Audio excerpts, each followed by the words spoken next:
24/7, as my mother used to work a lot and I was usually alone most of the day, sometimes even until dark.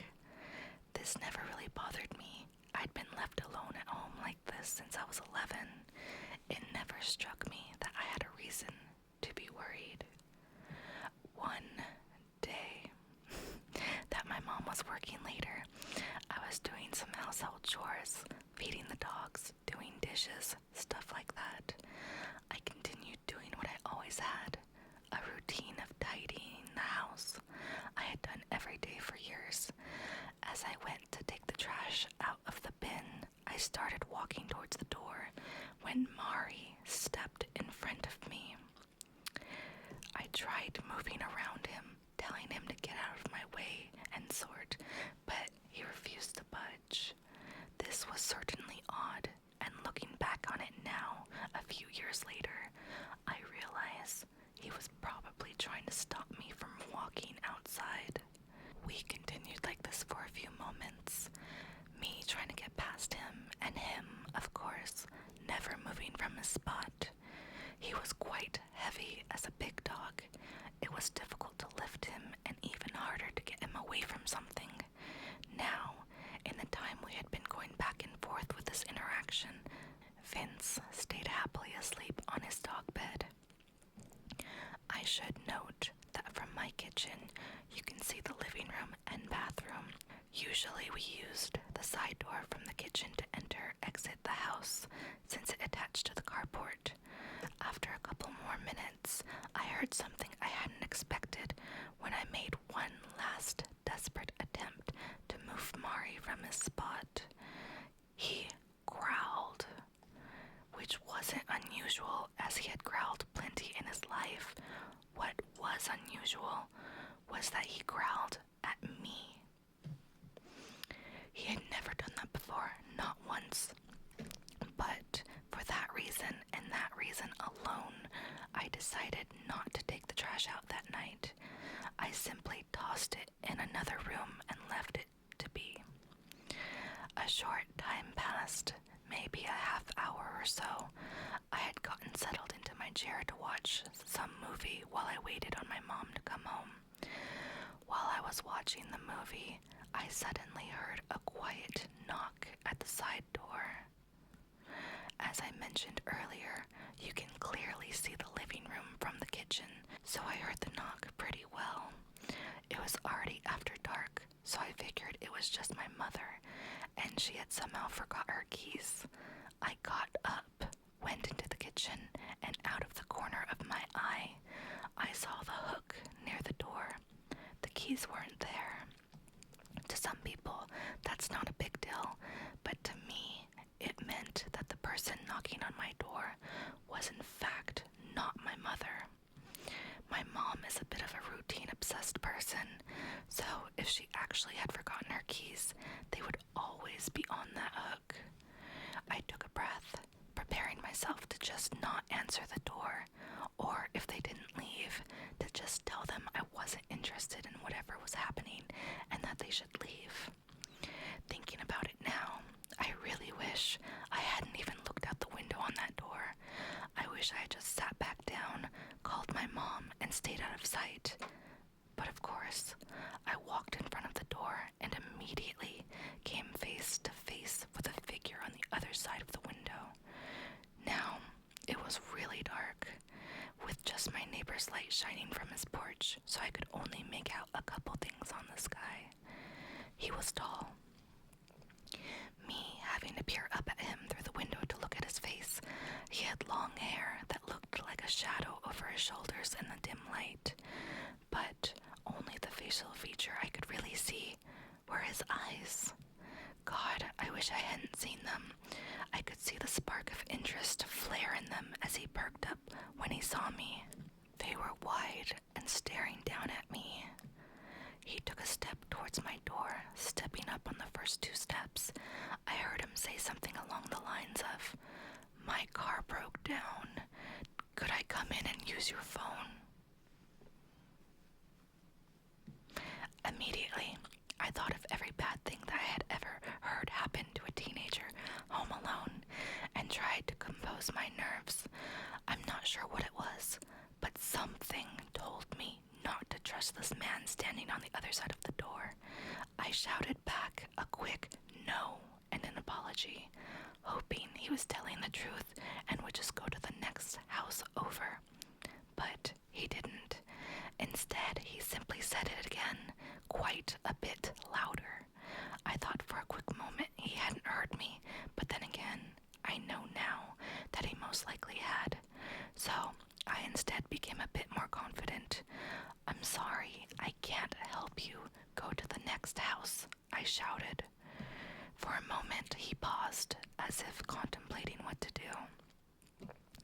Then he knocked again, louder than the first time I'd heard it. My heart rate increased as I stared at him. When I didn't react, he started to loudly bang against the door. I took a step back, praying to whatever God that he would either leave or my mom would be home early. I was usually a quiet girl, but my mom was a badass redneck with a raptor knife. She could take him. That is so funny. I want a badass redneck mom. He started to bang on the glass after a moment, my mind racing 1,000 miles an hour. Should I hide? Run? My phone was in the other room and I was scared to take my eyes off this guy. I was sure he would break through the glass. The banging was vibrating my eardrums, and apparently it was vibrating Mari's too. I saw him creeping up past the doorway, bending his head, teeth bared. He started to bark loudly. The guy stopped a moment, trying to see into the window at the floor where Mari stood. When he stopped barking, the guy mistakenly tried to jiggle the door handle. Now that's when Vince woke up. I swear to God, for a dog that was dead asleep 5 seconds prior, I'd never seen him move that fast, ever. In only 2 seconds, Vince had his paws up on the door, growling like a hellhound at the devil's side at this man outside my home. The guy jumped, fell back, and bolted. I heard him say something as he started to run and saw another shadow. My mom came home shortly after I had sprinted across my carport to my neighbor's. We called the police after I explained what had happened, and my neighbor had dragged his shotgun out before they even got there. He had insisted on looking for the guy. The police had said someone tried to pick the lock on my front door, but there was a lot of stuff in front of it, and it was really old, so it didn't open anymore. Thank God. I went to bed that night, uneasy and so very thankful I had 2 dogs who were not only strong and big, but one that was vigilant and one that could practically kill if you let him. A few weeks went by and we hadn't heard from the cops, so eventually I stopped trying to think about it. Another month went by, and although I was a bit scared of being home alone, nothing else seemed to happen. Then we got a visit from the cops. What they told me made my heart sink in my chest and still gives me chills to this day. They had caught the guys and realized they were stalking me. Yes, guys, plural. There were 2 guys that had apparently been stalking me without my knowledge for months. They had several photos of me, words they had written over them, awful words.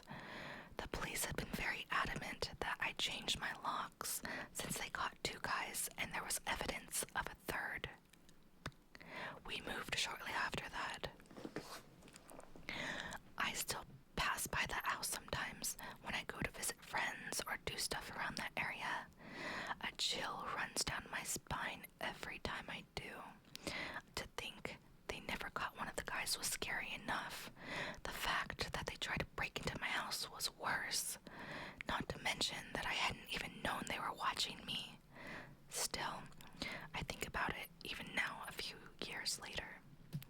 I dread what would have happened if my dogs weren't there, and I dread even worse about what they had planned to do if I had opened the door or they had successfully broken in. I suppose they weren't expecting my dogs since our backyard is fenced and they mostly stay indoors indoors since it's so hot where I live. I feel you, girl. It's hot where I live too. I thank the universe every day that I had them, especially now. My mom never worked until after dark again after that, which, in all honesty, was fine with me. So, to the man they still haven't caught, let's not meet.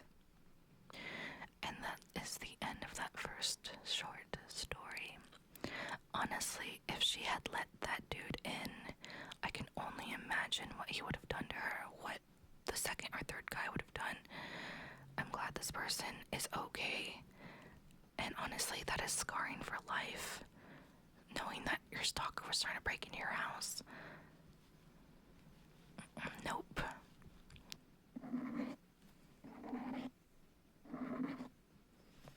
I hope that you feel relaxed. This second story is called I Escaped an Uber Kidnapper. This person wrote, after crying just a little bit after looking at crime scenes on the internet, I think it might be time to tell this story. It's just one of those moments when I randomly start thinking about it in a more serious mood than usual. It's gonna be long. So this happened about 4 months ago now, maybe more, but I really don't know for sure. Anyway, I was 19 years old and was going home from university after classes. I usually take my keys with me, but around that time, I had lost them, and my mom was yet to make me a new copy. I remember I kept insisting, but she wouldn't listen. So what I did was knock on the door to get my younger brother's attention, so he'd come and let me in. But my mom also took his keys, and just left him there locked up as well. I asked my brother to pass me my charger from my room, and I called one of my aunties to see if I could hang out at her workplace in the meantime. She said yes, and then told me to call an Uber that she'd be paying for as soon as I got there, and that's what I did. Now, the Uber didn't pick me up exactly at my home. It was in the house across the street instead. No special reason, it just did.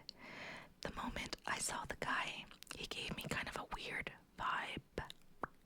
But I also tend to be paranoid every time, so much as I hop on a taxi. So I just got in, rolled down the window, and kept a grip on both of my phones. It all seemed relatively normal until we got to the area where my aunt's workplace was. This was a convenience store at her home in a housing. I think that's what you call it when there's like a private division. I don't know, but condominium didn't sound right. Anyway, he just completely drove past it and claimed he was following the GPS when I asked him about it. But he wouldn't let me see said GPS. He seemed to know exactly where he was going. Now, I was kind of doomed from the beginning because I don't know directions, and I could only rely on the driver being a decent person and recognizing the area, which I did, but wherever he was taking me, I had no idea. I remember seeing this fountain that I could recognize from when my mom drove to my uncle's place, but that was like way farther away from my aunt's place. So scary. By now, I was kind of thinking what to do because this guy drove past a fuck ton of empty housing, and a couple of them even seemed to still be under construction. Then he stopped near a place that looked like the end of civilization. We were literally on a hill, and he turned off his car. I'm already like creeped out reading this. This is like a horrible nightmare situation. Okay. I got lucky in so many ways looking back on it. My phone had no credit. As soon as I thought of that, my aunt called me and asked, "Where are you?" And I literally felt my heart drop because I had no idea, and this dude was just staring at me. I said I didn't know and asked him, "Hey, where did you take me?" And he replied with, "I wouldn't know what to tell you, kid." That was enough for me. I grabbed my backpack and opened the door real quick with a loud, "That's fine, I'll see myself out," very long time. I remember even being afraid of carrying my backpack on the back in case he'd chase me and pull on it, so I was holding it in my hand with my hoodie wrapped around my waist as I thought of where I can hide. I thought of knocking on someone's door, but for some reason, that didn't seem safe to me at the moment. I remember telling my aunt not to hang up because he was still following me in the car. Then I saw an empty barren surrounded by concrete walls and a strong bar gate, except there was enough space under the gate to crawl in. So I literally threw the backpack and then crawled under. There was a huge electric control box, and I opened it to crouch inside and hide. My aunt, still on the phone. She, my other aunt, and my uncle were all on a call with each other, putting credit on my phone and asking for my live location through WhatsApp, because I had no idea where I was. I was literally in the middle of nowhere. I waited there for like 2 hours, and this guy would not leave. I even had to go pee outside the box and immediately ran back inside. There were even tiny spiders and old honeycombs, so I was also fighting both arachnophobia and trypophobia. What is trypophobia? Okay. At some point, I'm guessing the guy left and my uncle got there in his truck. He didn't know where I was, so he kept honking and telling me to tell him when I could hear it closer. And then I finally did, and I got out. For a while, I thought maybe this had been a misunderstanding, and I just jumped out of some guy's car like a maniac without even paying him. But then when I got home after staying at my aunt's pharmacy for a while, I checked the Uber app, and not only did it say I had already paid, but it also said I made it to my destination, so I rolled that out. I had told my aunts not to tell Mom about it because she goes insane at minor inconveniences, so telling her this would only freak her out, and she wouldn't be any help. I only let her know when I called her to come to get me, and on our way to get a copy of that key, because of course, something bad had to happen until she actually listened to me. And nowadays she always puts credit on my phone. Anyway, so that's what went down. I had to Indiana Jones that shit twice, and to this day, my family brags about how I was able to keep myself perfectly composed and react quickly, which I'm still shocked about. I remember seeing broken glass and metal bars laying around and telling my aunt, if I'm going down, I'm taking him with me, in a joking manner because her blood sugar levels were fucking her over. On our way home, my mom told me I wasn't in hysterics because I was in shock and that it hit me the next day. It didn't. I kept going around as normal, but last week she freaking brought it up again and asked if I didn't think I was gonna die. I said of course, but that I also knew freaking out would only either make me an easier target or just not help me at all in any way. When I remember it, more than scared, I felt angry. I could have been one of the many, many girls who just disappear and are later found dead on a random hill or ditch, and I can't say I suffer survivor's guilt because in all honesty I don't, but I can't help but think that could have been me. Whenever another kid or teenager is on the news as missing or found dead, it really could have gone terribly wrong.